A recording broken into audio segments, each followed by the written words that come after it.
everyone, welcome back to my channel for a brand new mystery with Molly. If you are new around here, if you've never seen my face before, then hi, my name is Molly and I post true crime videos like this every single week, so if you think that's something that you might want to stick around for, then please do subscribe. And don't forget to switch on your little notification bells that YouTube will notify you every single time that I post. Anyway, in today's video we are going to be talking about the case of Lena Bruce, and it was one that, again, similar to the World's End case, took a long time for the police to solve. However, eventually the truth about Lena's death came to light and her killer was finally identified. But before we get into this case, I do just want to say a special thank you to Native for kindly sponsoring this video. Native are a brand that makes natural care products that are vegan and cruelty free, and I've spoken about them many times on my channel because I absolutely adore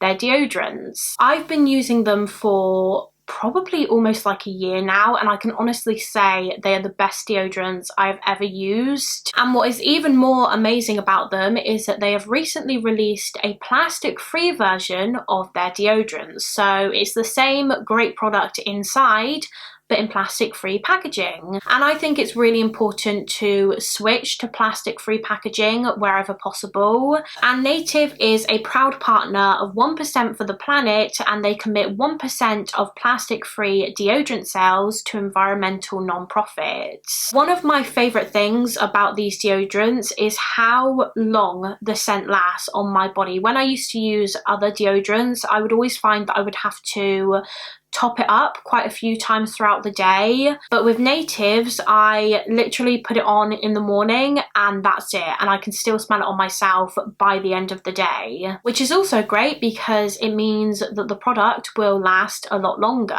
They also have a wide range of scents to choose from. At the moment I am using coconut and vanilla, citrus and herbal musk, and cucumber and mint.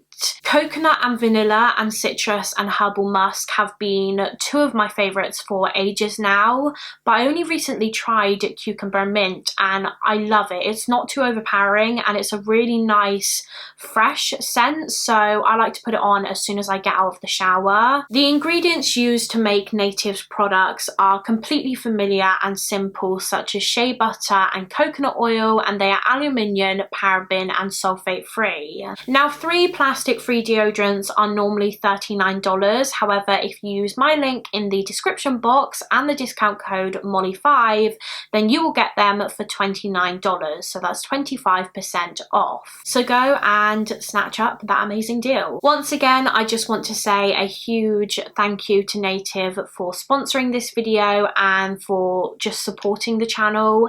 And now let's get into today's case. So our case today took place in the summer of 1992 in Boston, which is in the state of Massachusetts in the US. And this is Lena Bruce. She was a 21-year-old university graduate who, at the time of this case taking place, was living with her best friend Barbara Eden in an apartment along Massachusetts Avenue. Lena and Barbara met during their freshman year at Tufts University. One day, Barbara just spotted Lena walking around the school campus and she ran right up to her and introduced herself and said, "Hi, do you want to be my friend?" And jokingly, Lena responded with, "Do I have a choice?" But ultimately the two became very, very good friends, best friends in fact, and they were incredibly close. Barbara described her friend Lena as just being a very intelligent young woman. In all honesty, Lena could have gotten into any university she wanted because she was so smart. She had been accepted into Harvard and Yale, but in the end she decided that Tufts University in Massachusetts was where she wanted to study because she wanted to get a degree in electrical engineering, and Tufts University was apparently one of the universities that offered the best electrical engineering program. From what I could tell in my research, Lena Bruce was just a very determined and focused young woman. She grew up in a neighborhood called Francisville, which is in North Philadelphia, and I don't think her family really had that much money. So her father said that Lena's ambition, her goal in life, was to kind of move away from that lower middle class background, and that's a direct quote that I've taken from a source, by the way. She wanted to have a good income in the future so that she could support and provide for her family, and she even promised her mother that one day she would buy her a new home and move the family away from Philadelphia. And going to Tufts University in Massachusetts was a step closer to achieving this dream. Like I said, she was doing an electrical engineering program there, and after 4 years she graduated and she earned her honors degree. And she was actually the only African-American woman in her class that had received a degree in that field. Now, for a lot of new graduates, getting a job soon after achieving their degrees can be really difficult. However, Lena was very quickly offered work at 3 different electrical engineering firms. Ultimately, she accepted a job working for one of the top engineering firms in Boston called Stone and Webster Engineering Corporation. And soon after this, she moved in with her best friend, Barbara Eden. They moved into apartment 694 along Massachusetts Avenue. And literally everything was just falling into place for Lena. She was enjoying her new job. She was living with her best friend. She had such a bright future and so much potential, but in July of 1992, that would all be snatched away from her in the most brutal way. On Friday the 10th of July 1992, Barbara Eden was getting ready to leave their home because she was actually going away for the weekend, which meant that Lena was going to be home alone for a few days. When Barbara left, Lena was outside of their apartment on the steps that led up to their front door, and the two waved and they said goodbye to each other. They obviously expected to just see one another again in a couple of days. However, that would actually be the last time Barbara ever saw her best friend, Lena Bruce, alive again. 2 days later, on the evening of Sunday the 12th of July, Barbara returned home from her weekend away, and she was really happy to be home. She was probably excited to see her best friend. When she got into the apartment, she put her stuff down and she began calling Lena's name. However, there was no response from Lena. So Barbara went towards Lena's bedroom and she noticed that her door was shut. And so she knocked on the door and she continued calling Lena's name and saying, "Hi, Lena, I'm home." But again, there was no response. And so Barbara opened Lena's bedroom door, and when she did, she came across a horrific scene. Barbara says that at first, she didn't really know what she was looking at, almost like her brain just couldn't register what she was seeing. But eventually she realized that she was looking at her best friend's dead body. She had found 21-year-old Lena Bruce dead in her bedroom. She was lying face down on her bed. She was completely naked from the waist down, and her hands had also been tied behind her back very tightly with a telephone cord. Lena Bruce had been murdered. So of course Barbara was absolutely shocked by this discovery. You can't even imagine what must have been going through her mind at this point, and she immediately ran out of the apartment. When she was outside, she spotted a passing police officer, and so she ran straight up to him and she told him what she had just found. And very quickly the Boston Police Department were notified and detectives were at the crime scene, which was obviously Lena and Barbara's apartment. So the detectives began looking around the home for any evidence that they could find, any evidence that may have been touched or even left behind by the killer.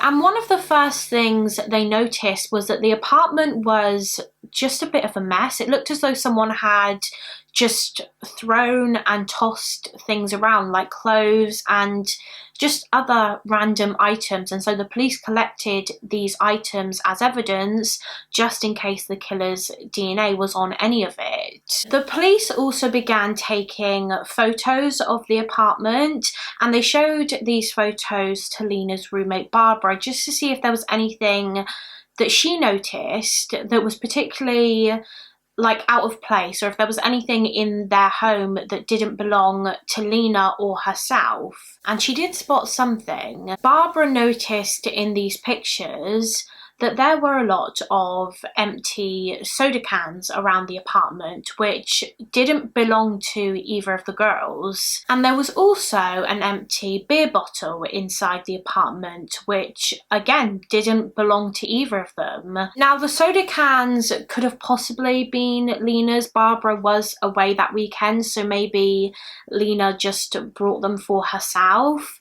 However, Barbara said that that beer bottle definitely was not Lena's, because neither her nor Lena drank beer. They didn't like beer, so that had clearly been brought into the apartment and consumed by someone else. As well as looking inside the apartment for any evidence, the police also had a look outside in the garden, and they found a couple of things there that looked like they had been ditched. They found in the garden some condoms, a bottle of baby oil, and a wallet, and so these were all taken in as evidence. Eventually, Lena Bruce's body was taken for an autopsy, and the coroner was able to conclude that her cause of death was suffocation. Like I mentioned earlier, Lena's hands were bound behind her back, and she was also naked from the waist down, and it was determined in her autopsy that she had been raped during the attack.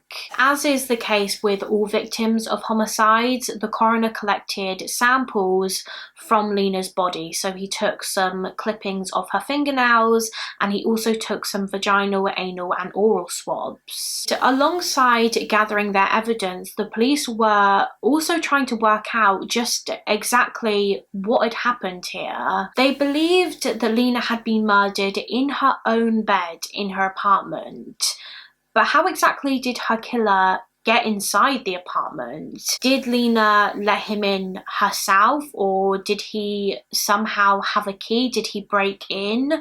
What was his entrance to the property? Well, behind Lena and Barbara's apartment building, there was an alleyway, and it's believed that the killer was probably walking down this alley when he noticed that there were some fire escape steps around the back of the building, and these fire escape steps went right up to Barbara Eden's bedroom window. Now, as we know, Barbara Eden was not home that weekend, the weekend that Lena was murdered.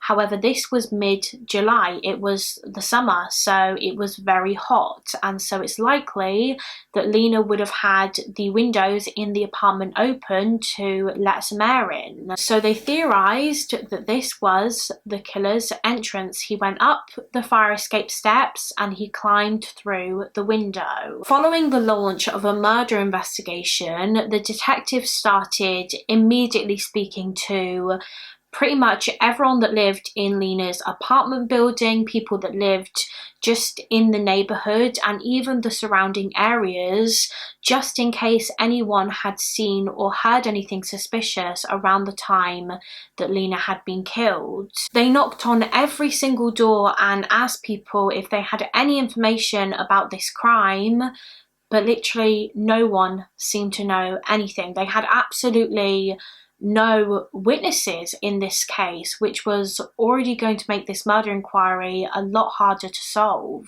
As part of their investigation, the police also started looking into and speaking to the people that were in Lena's life, and they became aware of the fact that at the time of her murder, Lena had a boyfriend. Now, I don't know the name of this boyfriend, I couldn't find that anywhere, and I don't think Lena had really been dating him for that long, because her best friend Barbara said that she had only met him on 2 occasions. But nevertheless, the police decided that they needed to question him in connection with this inquiry, just in case he had anything to do with what happened. So the boyfriend was brought in for an interview with detectives, and he was very cooperative and he was willing to answer any questions, and he gave the police an alibi for the time of the murder, which did check out. It was a rock solid alibi, so he was quickly ruled out of the inquiry. So now that he was ruled out of the investigation, the police widened the net and they began looking into Lena's former classmates as well as her work colleagues and also any previous boyfriends that she had, but they could never link any of them to her murder. So with no witnesses and no suspects in this investigation, the police turned to the evidence that they had accumulated in this case. They were hopeful that that might offer up some clues as to who the killer was. If you remember, I said earlier that the police took swabs from Lena's body and they also took some clippings of her fingernails, and when these were looked at and tested, scientists found traces of DNA, the killer's DNA. They found semen on her vaginal swabs from where she had been raped, and there were also traces of DNA underneath her fingernails, indicating that maybe Lena had been trying to fight off and scratch her killer during the murder. Now, unfortunately, at the time in 1992, they couldn't really do much with these DNA traces because forensic technology wasn't very advanced and it was still developing, so they just preserved these traces, these samples, for the time being. However, for that reason, this case just came to a bit of a standstill because the DNA evidence was really the only evidence they had. Like I said, they didn't have any witnesses or suspects or anything like that, and so the investigation into Lena's murder seemed to just slow down for a couple of years or so. However, several years later, scientists took another look at the DNA samples they had stored, and thankfully they were able to develop a DNA profile of the murderer. So the police entered this DNA profile into the FBI's Combined DNA Index System, or CODIS for short, which is basically a big database of DNA profiles from known criminals and offenders and from unsolved crimes. And the police were hopeful that the killer in this case had offended before and that their DNA would be in CODIS, but unfortunately there was nothing. No matches were found. So this was another setback for the police. They had the perpetrator's DNA, but even with it, they still couldn't identify who had done this to Lena because the killer's DNA was not in the database. And so they started looking into other kinds of methods to try and find a match. The detectives came up with an idea where they basically sent letters to pretty much all of the men that were in Lena's life, or all of the men that she had ever been associated with. Now, these letters that they sent said something along the lines of, "Congratulations, you are in with the chance of winning a prize. All you have to do to be entered into our prize draw is send us back this letter with your name in this pre-stamped envelope we have provided." Of course, this was all a lie. There was no prize. It was a trick to get these men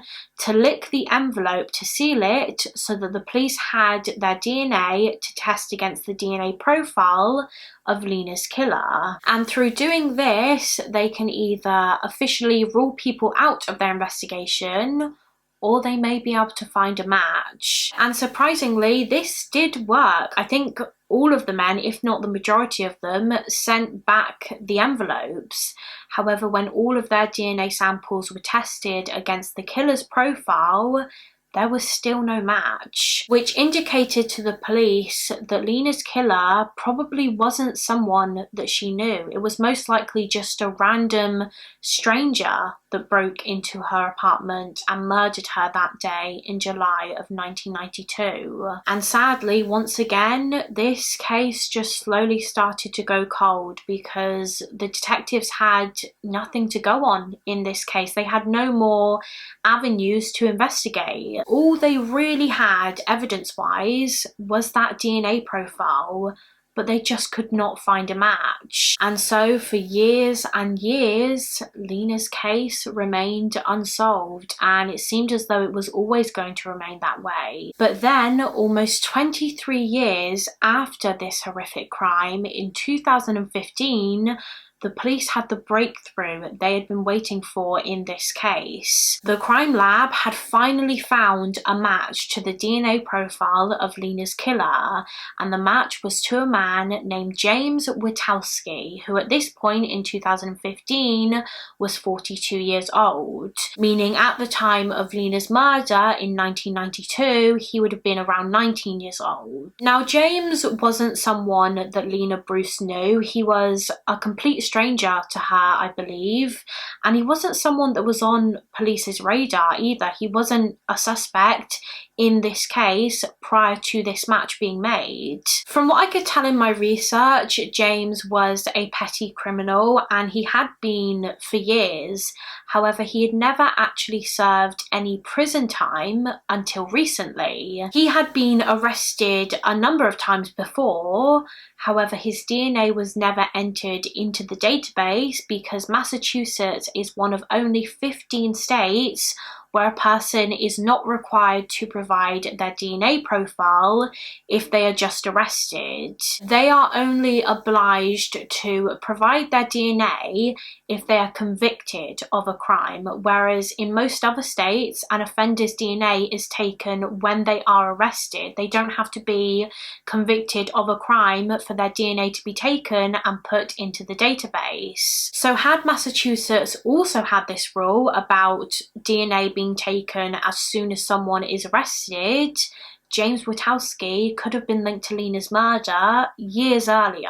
However, around 2014, he was arrested and convicted for, I believe, a number of different things. I don't really know. This bit kind of confused me because different sources said different things. One source said that he was convicted for fraud, another said that he was convicted on drug charges, and another said that he was convicted of assault. So I don't really know what's accurate there. Maybe he was convicted of all of these things and sent to prison, but regardless, this was when his DNA was taken and it was entered into the federal database, and from this his DNA sample was found to be a match to the DNA the police had of Lena Bruce's killer. So now that they had identified James Witowski, the police immediately brought him in for questioning, although I don't believe they made him aware at the start of the interview what they were really questioning him about. They began by asking James some questions related to where the murder actually took place, which was obviously Lena's apartment along Massachusetts Avenue. They showed him a picture of the area and they asked him if he recognized it, if he remembered ever being there. And he actually said yes, he had been there before. He said that he and his friends used to hang out outside of the apartments along Massachusetts Avenue, just like on the steps, and they would drink alcohol and use drugs there. So he was very familiar with the area. So now that he had admitted that, they began asking James whether he knew of anyone that had ever been murdered in that area. Had he ever heard of any murders happening there? but he said no. Following these questions, the detectives got out a picture of Lena Bruce and her best friend Barbara Eden, and they showed it to Witowski and asked if he recognised either of the two girls in the picture, and he claimed that he did vaguely recognise the shorter girl in the picture, which was Barbara. He said that he thought he had seen her before at a park, maybe, but he said that he did not recognise the other girl, Lena. So then the detectives showed him another picture of Lena and they said, do you have any association with this girl? Do you know who she is? And his exact words were, quote, I do not know her. She's pretty though. Just to let you know, I can't show the clips of James's police interview in this video for copyright reasons. However, they are in a True Crime Daily documentary, so if you want to watch them, I will leave that linked down below. Because I can't include them in this video, I'm just going to keep talking you through what happened during his questioning. So after they showed James a picture of Lena, they asked him if he recognised her name. Had he ever heard the name Lena Bruce? And once again, he said no. And then they asked him if he remembered ever having sex with a woman named Lena Bruce. And he basically said, well, I've had sex with a lot of women, so I can't really remember. So then they asked James, have you ever raped any of these many women? And he said no. He said that he always had their consent. But he did go on to say that he would, with their permission, bound and gag a couple of these women whilst they were having sex. And if you remember, when Lena Bruce's body was found, her hands had been bound behind her back with a telephone cord. They continued asking Witowski questions about Lena Bruce, but he just kept giving the same answers as before. He said that he didn't recognise her, but if he had had sex with her before at some point, then it would have been consensual. But that was it. That was all he would really say. He was not admitting to Lena's murder, but the detectives knew that he was involved because his DNA was on Lena's body. And they began wondering if there was any other evidence out there that could incriminate him further. Well, if you remember from earlier on in the video, when Lena's body was found and investigators had a look outside of her apartment, they found a couple of items on the ground in the front yard, and these items were condoms, baby oil and a wallet. Now, there wasn't any form of identification inside this wallet, so they didn't know who it belonged to when they found it.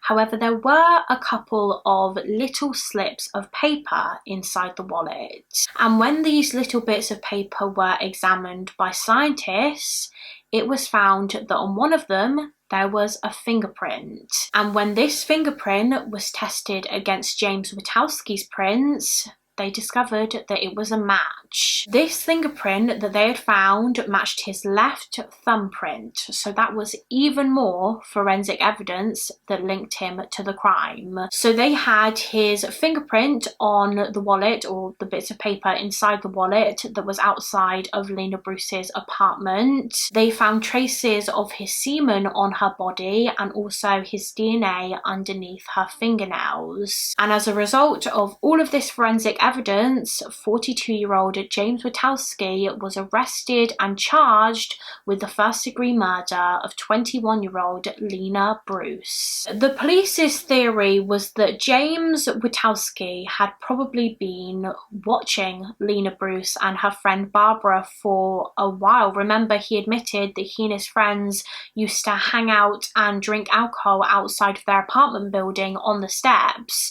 So they think that from doing this, he was able to get get an idea of when Lena and Barbara would be in their apartment and when they would leave. They theorised that on the 10th of July 1992, James Witowski was probably hanging around Lena's apartment building, drinking with his friends as he usually did, and that at some point that day, he must have seen Lena's roommate Barbara Eden leave their home with like a bag or a suitcase or something, because as we know, she was going away for the weekend. And detectives believe that when Barbara left, he saw an opportunity because Lena was going to be home alone. So later that day, he walked up the fire escape steps and he climbed into the apartment through Barbara's bedroom window. And once he did, he put his beer bottle on the side and he went to find Lena. He found Lena in her bed, and there he tied her up, raped her, and he suffocated her until she died. And then he just left her body in the apartment for it to be found a few days later by her best friend. And he got away with it. He escaped detection for 23 years until eventually the DNA on Lena's body identified him as being the murderer. 2 years after James was identified, the case went to trial because he decided to plead not guilty. He was denying being Lena Bruce's killer. James's defense team tried to claim that night, the night that Lena Bruce was killed, James Witowski did have sex with Lena, but that it was consensual sex, and that after he left her apartment, someone else must have murdered her. However, people just didn't believe this at all because Lena didn't even know James Witowski, and she only really enjoyed spending time with and socializing with her friends and other college graduates. And she had a boyfriend, so why would she want to sleep with a guy that would just hang around outside of her apartment, drinking alcohol and taking drugs with his friends? It just didn't make sense. At the end of the trial, the jury went to deliberate, and after 3 days, they had decided on a verdict. They found 45-year-old James Witowski guilty of the first-degree murder of 21-year-old Lena Bruce, and he was sentenced to life imprisonment without the possibility of parole, meaning he will never be released. And that is it for this case. That is the case of Lena Bruce. As always, please do let me know your thoughts and opinions on this case in the comments. I think Lena's story is a really tragic one because she had so much promise and potential. Like I said earlier, she had so much determination to make a better life for her and her family, and it's just awful that someone took her future away from her. A really, really sad case, and I'm glad that her killer is locked away for life. Before I go, I do just want to give a special shout out to the members of my Patreon page. Thank you so much for your support, guys. If anyone else wants to become a member of our little Patreon family, then the link is always in the description box of my videos. Once again, I do just want to say a huge thank you to Native for sponsoring this video. Remember, you can get 25% off your order with them when you click my link in the description box and use the discount code mollie5. Thank you guys so much for watching. Please do give this video a thumbs up and subscribe if you haven't already, and I will see you again next week for another mystery with Mollie. Bye guys.